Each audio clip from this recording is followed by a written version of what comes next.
다음 소식으로 넘어가겠습니다. 우리 편을 뽑으라.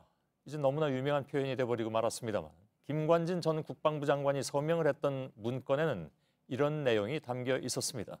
군사이버사령부의 군무원 증원을 결정하는 내용인데 이명박 전 대통령의 지시 정황이 나타난 문건이기도 하죠.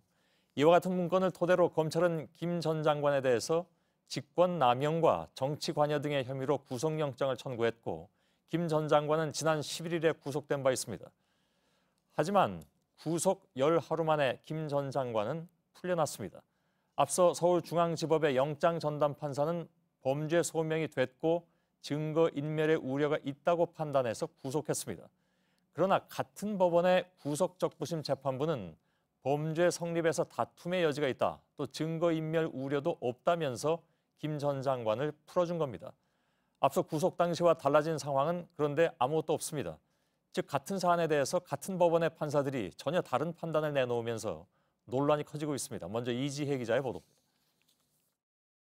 서울중앙지방법원은 어젯밤 김관진 전 국방부 장관에 대한 석방을 결정했습니다. 수감된 지 11일 만입니다. 구속이 부당하다며 김 전 장관이 낸 구속 적부심을 받아들인 겁니다.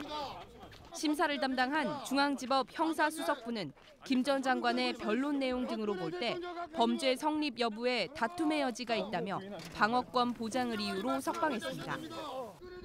또 주거가 일정하고 도망이나 증거인멸의 염려가 없다고 덧붙였습니다. 김 전 장관 측은 사이버사의 정치 댓글 활동을 지시한 혐의에 대해 대략적으로 방향성 등만 보고받았을 뿐 직접 지시한 적은 없다며 구속 적부 심사를 청구했습니다. 또 사이버사의 군무원 신규 채용 과정에서 호남 출신을 배제하고 보수 채용을 지시한 혐의 역시 보고받고 승인은 했지만 지시한 적은 없다고 주장했습니다.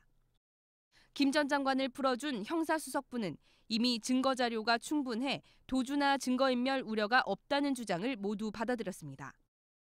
하지만 앞서 같은 법원의 강부영 영장전담 판사는 정반대 이유로 김 전 장관에 대한 구속을 결정했습니다.